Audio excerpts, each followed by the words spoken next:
Математика пәнінен бүгін 111-ші сабақтың тақырыбы монеталардың құны, баға. Бұл сабақта біз монеталарды ұсақтауды үйренеміз. Бірінші тапсырмаға бірден назар аударайық. Көрсетілген бағаларды әртүрлі монеталармен қалай жинақтауға болады дейді. Біз дүкенге барған уақытта онда әртүрлі заттар сатылатынын білеміз. Әр заттың өзіндік құны бар. Ол оның бағасы. Суретте осы заттар көрсетілген, және олардың тұсында әр қайсысының бағасы жазылған. Біз осы заттардың бағасын әртүрлі монеталармен қалай жинауға болатынын көрсетейік. Бірінші тапсырма. Бұл жерде мен тек қана екі мысал келтірейін, қалғанын өзің ауызша қарастырып көресің. Мысалы, қарбызды алайық. Қарбыз 100 теңге тұрады. Қарбызды сатып алу үшін біз оған ақшаны әртүрлі төлеммен жасаймыз. Мысалы, біз 100 теңгелік монетамен төлеуімізге болады. Бұл бірінші нұсқасы. Немесе қарбызға ақшаны біз 50 теңгелік монетадан екеуімен төлеуімізге болады. 50 теңгелік монетамен төлеуімізге болады. Өйткені 50-50 қосқанда 100 шығады. Немесе үшінші нұсқасы біз 5-20 теңгелік монетамен төлеуімізге болады. 2, 3, 4, 5. Міне, 20 теңгелік. Неге? Өйткені біз 20-ға 20-ны қоссақ 40, 40-ға 20, 60, 60-ға 20-ны қоссақ 80, 80-ге 20-ны қоссақ 100 теңге шығып тұр. Немесе тағы бір төртінші нұсқасы, біз 10 теңгелік монетадан 10 данасын алып төлеуімізге болады. Міне, 10, 20, 30, 40, 50, 60, 70, 80, 90, 100. Сол сияқты айталық тағы да енді мысалға лимонның бағасы. Лимон 40 теңге тұрады. Лимонға ақшаны төлеу үшін бірінші нұсқасы біз 20 теңгелік екі монетаны қолдансақ болады. 20 мен 20-ның қосындысы 40 қой. Немесе екінші бір нұсқасы біз 10 теңгелік монетадан төртеуін беруімізге болады. 10, 20, 30, 40. Немесе тура осы сияқты біз 5 теңгелік монеталармен де лимонның ақшасын төлеуімізге болады. 5, 10, 10 қосу 5, 15, 20, 25, 30, 35, 40. Міне, бірнеше нұсқа. Дәл осылай мұнда тұрған кез келген тауардың, яғни кез келген заттың бағасын әртүрлі монеталармен төлеуге болады екен. Содан бұдан шығатын қорытынды қандай? Яғни біз кез келген заттың бағасын төлеген уақытта әртүрлі монеталарды пайдаланамыз. Оны мына монеталарды ұсақтау кестесінен көре аласың сызбасынан. Айталық, 100 теңгелі затты сен 50 теңгелік екі монетаны төлеп алуыңа болады. Ал 50 теңгелік затты сен 50 теңгелік бір монетамен алуыңа болады, немесе 20 теңгелік екі монета және 10 теңгелік бір монетамен алуыңа болады.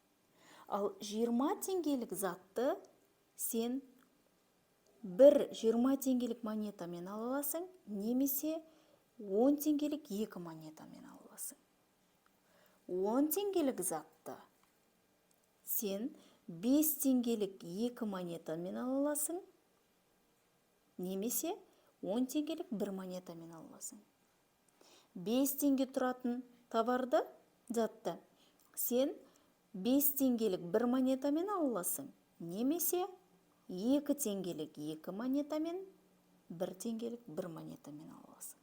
2 теңгенің затын сен 2 теңгелік бір монетамен, немесе 1 теңгелік екі монетамен аласың. Бұл жерде қарап отырсаң, бір монета 50 теңге болатын болса, 20 мен 20-ның қосындысы және 10-ның қосындысы да 50 шығады. Сонда біз өзіміздің қолымызда бар монеталарды пайдалана отырып, әр түрлі тәсілмен затты сатып ала алады екенбіз. Енді келесі оқулықтың келесі бетіне өтейік. 103 бет. 103 беттегі екінші тапсырмаға назар аудара ғой. Екінші тапсырмада былай дейді. 100 теңгені монеталармен ұсақтаудың екі тәсілін жаз дейді. 100 теңгені екі тәсілмен көрсет дейді. Дәл жаңағындай мен көрсеттім ғой. 100 теңге қарбызды сатып алған кездегі нұсқасын көрсеттім ғой, тура соны жазасың. Бірінші тәсілі ол 50 теңгелік монетадан екеуі деп, екінші тәсілі 50 теңгелік бір монета болсын, және 20 теңгелік екі монета болсын, және 10 теңгелік бір монета болсын. Міне екі нұсқасы. Екеуінде де 100 шығады қосындылары. Келесі үшінші тапсырма. Әмияндардағы монеталар саны мен теңгенің санын салыстыр. Шатаспаймыз. Монеталар саны деп тұрғанымыз қанша монета бар екені, теңгенің саны деп тұрғанымыз әмияндағы ақшаның сомасы. Бірінші әмиянға қараймыз. Бұл әмиянда барлығы қанша монета бар? 1, 2. 2 монета бар. Бұл әмиянда барлығы неше теңге бар? Ол үшін біз енді 50 теңгеге 20 теңгені қосамыз. Бұл әмиянда 70 теңге бар. Екінші әмиянға қарай ғой. Екінші әмиянда барлығы неше монета бар? 1, 2, 3. 3 монета бар. Бұл әмиянда барлығы неше теңге бар? Енді қосамыз. 20 теңгеге 20 теңгені қоса 40 теңге, 40 теңгеге 10 теңгені қосамыз 50 теңге. Төртінші тапсырма. Қысқаша жазылуы бойынша өзара кері есептер құрастыр дейді. Болды 100 теңге, жұмсалды 20 теңге, қалды қанша? Мысалы, мынандай есеп құрастырайық. Сырым дүкенге барды. Оның қалтасында 100 теңге болды. Міне.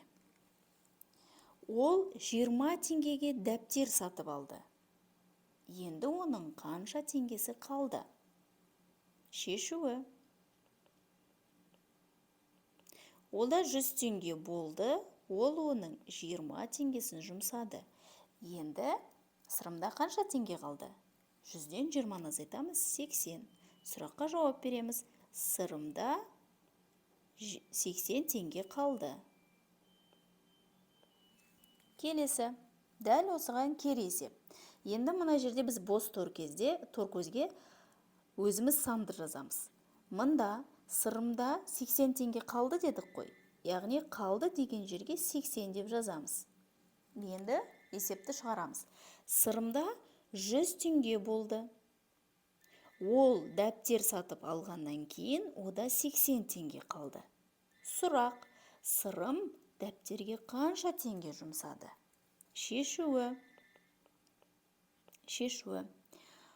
Олда 100 теңге болды. 100 теңгені дәптерге ақша жұмсағаннан кейін ода 80 теңге қалды. 100-ден 80-ні азайтамыз. 100 мен 80-ның айырмасы 20-ға тең. Сонда ол дәптерге 20 теңге жұмсады. Мен қысқартып жазып жатырмын, сыймайтын болғандықтан. Дәптеріңе міндетті түрде оны толық жазасың. Және үшінші есеп, бұл жерде мында да бос торкөзде біз қалған теңгені жазып қоямыз, 80 теңге. Енді есепті оқиық. Сырым дүкенге барып 20 теңгеге дәптер алды. Дәптер алғаннан кейін ода 80 теңге қалды.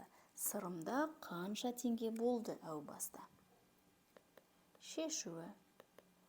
Ол дәптерге 20 теңге жұмсағаннан кейін ода 80 теңге қалған болса, біз ол екеуін қосамыз. 20 мен 80-ның қосындысы 100-ге тең. Сұраққа жауап береміз. Сырымда 100 теңге болды. Бұлар өзара кері есептер. Неге? Себебі ондағы белгілі деректер мен белгісіз деректер өзара ауысып отырды. Міне оқулықта берілген тапсырмалар осындай. Енді жұмыс дәптеріне көшейік. 111 сабаққа жұмыс дәптерінің 14 бетінде екі тапсырма берілген. Бірінші және екінші тапсырмасына назар аудара ғой. Алдымен бірінші тапсырмадан бастайық.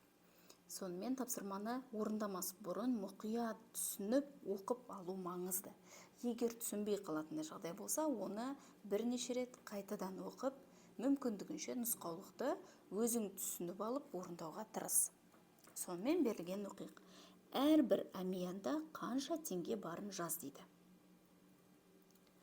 Әмиян деп отырғанымыз кошелек, әрбір кошелекте қанша теңге барын жаз дейді. Міне алдымен осы сөйлемді оқыдық, осыны орындап алайық. Бірінші әмиянда неше теңге бар? Қосайық. 2 теңгеге 1 теңге қосамыз 3, 3-ке 1 4, 4-ке 1 5. Қызыл әмиянда 5 теңге бар. Келесі. Екінші әмиянда неше теңге бар? 2 теңгеге 2 теңге 4 теңге, 4 теңгеге 1 теңге 5 теңге бар екен. Үшінші әмиянда неше теңге бар? 5 теңгеге 1 теңге қосамыз 6 теңге бар. Міне жаздық. Келесі сөйлемде оқиық. Қызыл әмиянда қанша теңге болса, сонша теңгесі бар әмиянды көк түске боя дейді. Ендеше қарайық. Қызыл әмиянда қанша теңге? 5 теңге. Тағы қай әмиянда 5 теңге? Дұрыс, екінші әмиянда 5 теңге. Сонша деп тұр, екеуі бірдей. Демек, келесі әмиянды көк түске бояуымыз керек. Ендеше, екінші әмиянды көк түске бояймыз.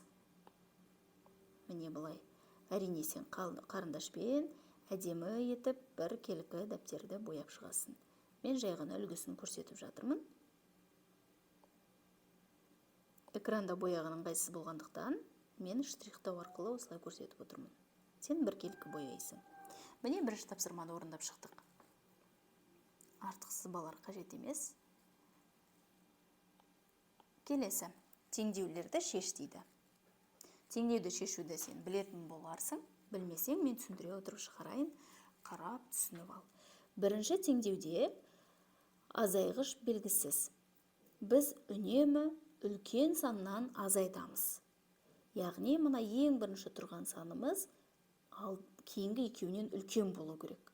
Ол үшін біз не істейміз? Екеуін қосамыз. X тең 10 қосу 8. X тең 10 мен 8-дің қосындысы 18-ге тең. Тексереміз. X-тің мәні 18 болғандықтан 18 деп жазамыз. 18 азайту 10 тең 8. 8-ден 8 тең. Келесі. Екінші теңдеуде енді азайтқыш белгісіз. Ережені еске түсіреміз. Азайтқыш белгісіз болса, азайғыштан айырманың мәнін азайтамыз. 50 мен 20-ның айырмасы 30-ға тең. Тексерейік. X-тің орнына енді шыққан 30-ды жазамыз. 50 азайту 30 тең 20. 20 мен мұнда 20, мұнда 20 шықты. Екеуі тең. Үшінші теңдеуде қосылғыш белгісіз. Ережені айтып отырып шығарамыз. Егер қосылғыш белгісіз болса, қосындының мәні 17-ден белгілі қосылғыш 10-ды азайтамыз. 17 мен 10-ның айырмасы 7-ге тең. Тексереміз. X-тің орнына 7-ні жазамыз. 7 қосу 10 тең 17. Мұнда 17, мұнда да 17. Демек, екеуі тең, яғни теңдеуің дұрыс. Теңдеуді шешкен уақытта белгісіз қосылғышты, белгісіз азайғышты, белгісіз азайтқышты қалай табу керек екендігі жөнінде ережені есіңе түсіре отырып шығарсаң, қателеспейсің. Ендеше бүгінгі 111 сабаққа берілген жұмыс дәптеріндегі тапсырмаларды да орындадық. Келесі сабақта кездескенше сау бол.